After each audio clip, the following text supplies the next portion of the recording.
Wike places 20 million naira bounty on criminals in FCT. 60 lawmakers seek change from presidential to parliamentary system. Diri sworn in as Bayelsa governor for second term.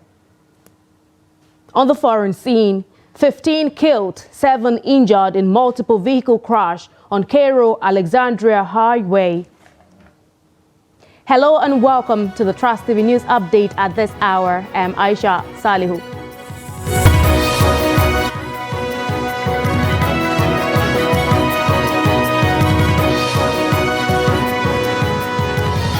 Another news in full.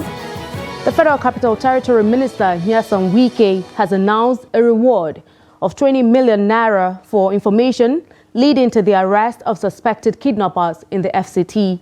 Wike made the announcement during his inaugural visit to the FCT Police Command. Habibat Ajayi has details of the story. We'll bring you details of the story in subsequent bulletins. Among security matters, the operatives of the Federal Capital Territory Police Command has arrested 7 notorious wanted kidnappers and also recovered 9 million naira ransom cash. The police commissioner in FCT, Benneth Igwe, while parading the suspects at the command on Wednesday, said the wanted kidnappers were arrested by operatives of the Utako Police Division led by CSP Victor Godfrey in a coordinated operation at Tudunwada, Lugbe and Piakasa area of Trade Mall.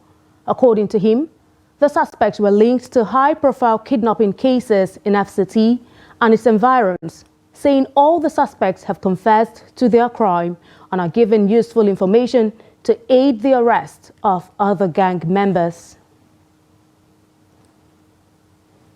60 members of the House of Representatives have sponsored bills proposing alterations to the 1999 Constitution as amended to transit from the current presidential system to parliamentary system by 2031. The 3 proposed bills were introduced on the floor of the House at the plenary on Wednesday and read by the clerk of the House.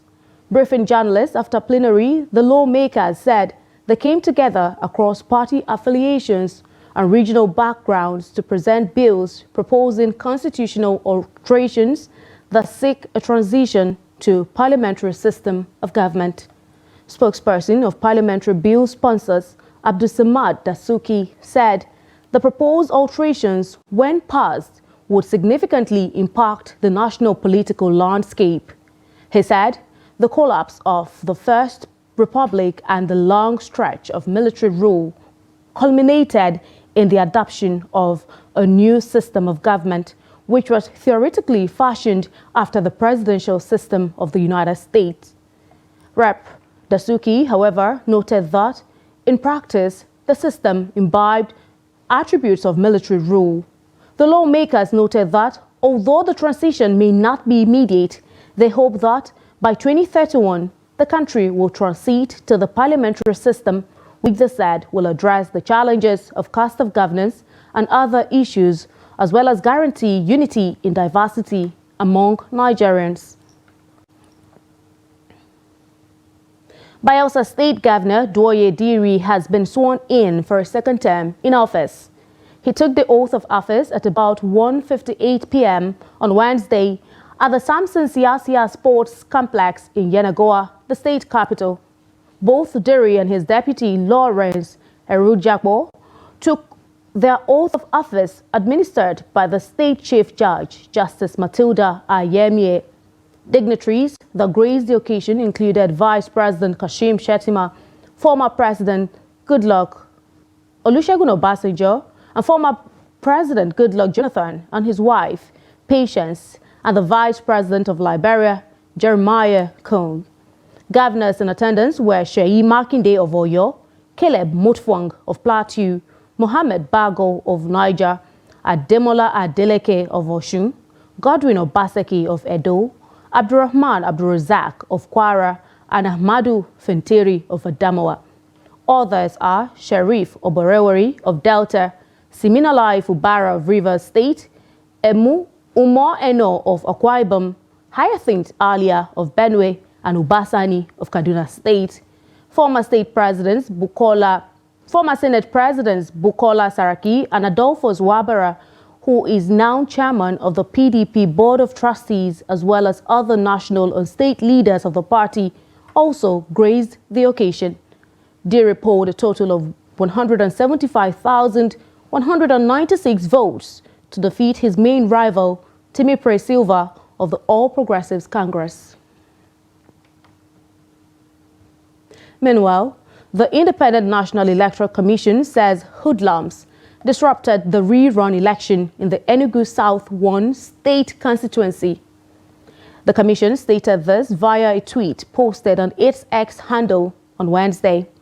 It added that, though no lives were lost in the act, election materials were destroyed and voters were prevented from casting their votes. The tweet says a report from Enugu State Office indicates that hoodlums have disrupted the court-ordered rerun election in the Enugu South 1 state constituency. No casualties were reported, but election materials were destroyed and voters were obstructed from casting their votes. INEC officials have been safely evacuated with assistance from security agencies. Also, voting has ended in the rescheduled rerun election into the Jalingo Yoro Zinc Federal Constituency seat, which was earlier declared inconclusive.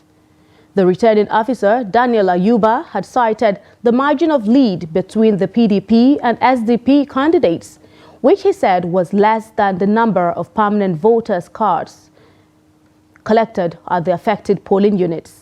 Wednesday's poll took place in 15 polling units in Jalingo, 7 in Yoro, and 2 in Zinc councils. Voters at some of the polling units commended the peaceful nature of the polls and expressed the hope that the outcome will reflect the wishes of the people. As you can see, the voting is going peacefully. The POs, the security personnel, all the necessary requirements are here. So there's nothing that's wrong with the polling units. People were aggrieved due to what has happened last time because they have come out in mass and vote, but it was later they discovered that the polling unit completely was cancelled, and most of them don't know why it has been cancelled. So due to this process, a lot of people feel that they will cry. They find it very difficult for them maybe to come out and vote. But thank God, at least there are some little enlightenment that is going on. People are enlightening people that did not hear about it. At least we are trying to see a lot of people now that are trying to come out more than expected. We are the registered voters of this unit is 49, and so far, yes, this polling unit we have 49 voters, but so far so good. We only have 20 people that are out to vote. We'll circle back now to the story we told you earlier, where the Federal Capital Territory Minister, Nyesom Wike, announced a reward of 20 million naira for information leading to the arrest of suspected kidnappers in the FCT. Wike made the announcement during his inaugural visit to the FCT Police Command. Habiba Tajai has details of the story. Briefing the minister during the visit, the Federal Capital Territory Police Commissioner Benedict Igwe says operative of the command have apprehended 7 notorious wanted kidnappers believed to be involved in criminal activities in the state. Additionally, 9 million naira in ransom cash was recovered. The CP revealed that 79 suspects were also detained during a separate operation targeting several black spots at Trademore, Galadimawa, Maitama, Kabusa and Gwagwalada in the FCT. This group are responsible for the kidnap at the Federal Mortgage Housing Estate in Kabusa. They have confessed to that, Your Excellency. They are responsible for the kidnap in Keti Village, Fulani residents, where the Alhaji Sani, many people know the area, is a popular place. They are responsible. They are responsible for the kidnap of a gate man and her madam in Kabusa Estate. They are equally responsible for the kidnap of Mr. Sunday Zakwai and 4 others. Mr. Sunday Zakwai, the district head, they killed him. They have equally confessed that, Excellency. They are equally responsible for the kidnap. That was what led to our arresting them yesterday. the two staff of the Ministry of Defense, the Defense Estate kidnapped. The minister lauded the police force for their commendable efforts and assured FCT residents of the President Tinubu's steadfast support in combating crime and criminality both at the territory as well as across the nation. The time has come. I've always said, every day is for the thief, man. The next day is for the owner of the house. They have terrorized us. They were happy, making news that FCT is not safe. I told them, you will die for it. The FCT has in recent times witnessed a surge in kidnappings and related crimes. Hence, the announcement of the financial reward for information leading to the arrest of kidnappers. Meanwhile, the FCT minister has objected the price variations claimed by the company handling the finalized N24 Jai road construction projects. Wike voiced his concerns while inspecting road projects spanning from the Southern Parkway to Ring Road 1, Guzape 2, and Northern Parkway Jai. The FCT minister, who highlighted significant development within the FCT's infrastructural landscape, expressed satisfaction with the pace and quality of the work so far. We saw what Centraco was doing. It's quite comprehensive, and that will change the landscape of that area. And I'm happy of the quality of job that the company is carrying out. Then we went to Guzape, where the Gilmore is doing. If you look at the diplomatic area, it's quite interesting. I'm sure people would like to live there. It's one of the areas hilly and quite interesting, the nature of infrastructure that Gilmore is providing. And then we went to the Gusabe 2, where all of us climbed and saw the way the blasting of the rocks in order to pave way for the road. The minister assured residents of President Tinubu's commitment to transform Nigeria into a nation of their dreams. Habibat Ajayi, Trust TV News, Abuja. The federal government has asked the international police to place 3 Nigerians on its watch list over alleged forgery. The suspects, a staff of the Central Bank of Nigeria, Odo Ocheme, and 2 others were declared wanted for allegedly forging the signature of former President Muhammadu Buhari to steal $6.2 million in cash from the Central Bank of Nigeria. Ocheme was accused of plotting and forging documents in Buhari's name to steal $6,230,000 from the CBN coffers, along with Adamu and Imam Abubakar. This was stated in a letter signed by the Deputy Commissioner of Police and Head of Operation, Office of Special Investigator, Eloho Okpoziakpo. The accused were said to have forged a presidency identity card in the name of Jabril Abubakar. A letter dated 23 January 2023, purportedly written by Muhammad Buhari to the SGF, Bas Mustafa, and another letter dated 26 January 2023, purportedly written by Bas Mustafa to Godwin Emefiele. Others are a CBN memo dated 31 January 2023, purportedly written by the Director, Banking Services Department to the Governor, and another memo dated 7 February 2023, purportedly written by the Director, Banking Services Department to the Branch Comptroller, Abuja Branch, with the intent that the Central Bank of Nigeria, Abuja Branch, may, in the belief that the documents are genuine, be induced to pay the sum of $6,230,000 United States dollars. This is a news update on Trust TV. Coming up shortly. Nigerians blame low turnout on economic hardship. Details of this story and more after the break. We'll be right back. Welcome back and thank you so much for staying. But if you're just joining us, this is the Trust TV News Update. Now let's take a look at a recap of some of our top stories. You heard that WK places 20 million naira bounty on criminals in FCT. Plus, 60 lawmakers seek change from presidential to parliamentary system. And now moving on to more stories. 14th February every year is celebrated as the Feast of St. Valentine. The day represents different values to different people. In Makurdi, Jimmy Azande spoke to residents on the activities of the day. According to the Catholic doctrine, Valentine's Day commemorates the martyrdom of a man who defended true love by risking his own life. Residents say the day is more spiritual and not as interpreted by most people.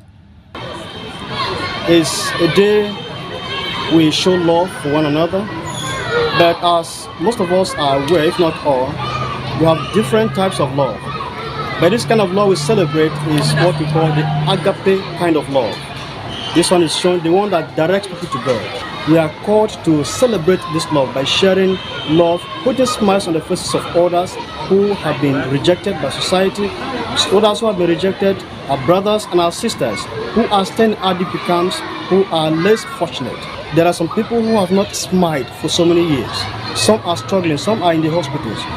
It is our duty to go and give them hope. It is our duty to visit them and let them see the meaning why they should also be happy and have this love that Christ has encouraged us to share on this very day. In spite of the current economic realities, some improvements were recorded at gift shops in Makurdi to mark the day. My expectation this year was low, but the turn up I got this year was so high, and in fact I was overwhelmed because the economy status in the country is so low, things are not moving fine, but the sales this year, in fact, it was tremendously. That shows that love lives.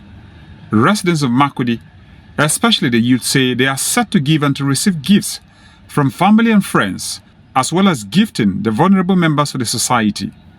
A lot of people are celebrating, a lot of people has received gifts, but I am yet to receive a gift, and I believe I will surely receive a gift because I prepare to give out gift too. The economy, man, things are really hard, because as in my kind of work, for a very long time I have not seen a job. At times I come to work without receiving any customer, but with God we believe all things are going to be fine. And see, today is actually a special day for us to show love. Valentine's Day being the 14th of February. I'm so happy for today because we all be sharing so many things. Some persons might be going to the IDP camps to show some love to those people out there, while some people will be showing some love to their loved ones, like your mom. You can share some gifts to them. Yes, in our note today we get heartbreak from different people, and it gets hard to go be today. But I want to show you, say, even though they break your heart today, that's not the end of everything. As if you still find your hope for singles. The residents say it is a low-key celebration this year, aimed to cut down costs in the face of current economic hardships. Jimmy Azande, Trust TV News, Makurdi. Despite an extension of the deadline for intending pilgrims to register for the 2024 Hajj by National Hajj Commission of Nigeria, the number of intended pilgrims has failed to reach the allocated 90,000 seats for Nigeria. The low turnout has been blamed on the economic downturn currently plaguing the nation, with depleted spending ability of the average Nigerian. Trust TV's Habibat Ajayi reports that with the February 12th deadline now officially passed, with Nigeria yet to meet its quota, many are worried how the country will meet its financial obligation to the Saudi authorities. Although pilgrims from various regions were granted extra time to register, the hope of a broader participation has not been fully realized. Historically, Nigeria has consistently filled its allocated seats provided by Saudi Arabia. However, the current turnout remains sluggish, with reports citing the associated cost as a significant deterrent. In response to this concern, Hajj operators are now implementing installment payment plans to address financial difficulties. People look beyond you having the money or you having the financial capability to do it. In as much their minds picks up, they have that intention of going, they work towards it, and it's been interesting. It's been interesting. If you need to go by the percentage, the way at which they are paying. At times, who to feel as if, oh, will people be able to pay this amount? But from the account unit, you see that people are just stripping, making that payment because the interest is there and they understand the reason why they are doing this. It's not for the worldly benefit, not for any economic benefit, but it goes beyond the worldly benefits. Amidst these challenges, a Muslim cleric advises followers to pursue lawful means to join the ranks of intending pilgrims. When we all know the economy of the country nowadays, that, the amount is not that easy, but I want to advise the Muslims across the world that we should believe that whatever we do for the sake of Allah, no matter how it is cost, if we do it for the sake of Allah subhanahu wa ta'ala, Allah will reward us. It's not easy. Yes, we all know. So, but we believe that if you do it for the sake of Allah, subhanahu wa ta'ala, will definitely provide for you from where you don't know, where you don't expect. So may Allah subhanahu wa ta'ala make it easy for all of us. As the extended deadline expires, there are concerns about whether or not NACON should proceed with the Hajj plans to Saudi Arabia in the face of the low patronage due to the harsh economy, given the fact that there is this need to meet the payments obligations to the Saudi authorities. Habibat Ajayi, Trust TV News, Abuja. And now to business. The Organization of Petroleum Exporting Countries has revealed that the oil exports in Nigeria grew significantly by 60.8% in the third quarter of 2023. The Global Energy Regulator also revealed that exports rose by 115% year-on-year to reach an unprecedented high of 3.8 billion naira, while exports surged by 34.5% to reach 2.4 billion naira. According to the report, Nigeria boasts of a significant trade surplus of 1.4 billion naira, a strong rebound from the 7.2 billion naira deficit recorded in September 2022. Nigeria's current oil output is below the nation's 2024 budget target of 1.78 million barrels per day, with the budget heavily dependent on proceeds from crude sales. On the international scene, a truck has crashed into several passenger vehicles in the Mediterranean province of Alexandria in Egypt, killing at least 15 people. The accident, which occurred late on Tuesday in the district of Amrea, west of the city of Alexandria, also injured 8 people, according to a police report. The truck crashed into 4 microbuses, a type of public transport minibus widely used in Egypt, according to the report. One microbus overturned, and while a second was set on fire. Ambulances rushed to the scene of the accident and transported the injured to hospitals, according to local media. Road accidents claim thousands of victims every year in Egypt, where transport safety leaves much to be desired. Accidents and collisions are often caused by speeding, poor road conditions, or poor enforcement of traffic regulations. Still on the foreign scene, the United States authorities have released images from the site of the tragic crash that killed the chief executive officer of Access Holdings, Herbert Wigwe, and 5 others. In the photos released on Tuesday, 2 officials of the United States National Transportation Safety Board were seen inspecting the debris of the ill-fated helicopter. Wigwe, his wife Doreen, their son Chizi Wigwe, and former Nigerian Exchange Group chairman Abimbola Ogunbanjo crashed in an Airbus EC-130 helicopter close to the California-Nevada border near Hyaluron Springs. The 4 passengers and 2 crew members on board The ill-fated helicopter died on Friday, February 9. The images released after Michael Graham, a board member with the NTSB, said they had visited the site and outlined the activities conducted on the first full day of investigation at the accident site. Show NTSB officials observing the wreckage at the site. Graham emphasized the agency's commitment to a meticulous examination of the scene, saying the team conducted aerial drone mapping and documented the wreckage. In sports, the Nigerian Football Federation has condemned the cyber attacks on Super Eagles midfielder Alex Iwobi. The NFF, in a statement, said the virulent attacks on the player are uncalled for, given his commitment and dedication to duty for his country over the years. Iwobi featured in all 7 games for the Super Eagles at the recently concluded 2023 Africa Cup of Nations in Côte d'Ivoire. The Super Eagles finished the competition in 2nd place after losing to the hosts 2-1 in the final. With that, we've come to the end of the news update at this hour. But remember, you can always follow us across all of our social media platforms and also join our YouTube live stream for more news, programs, and documentary. I am Aisha Salihu. Thank you so much for your time.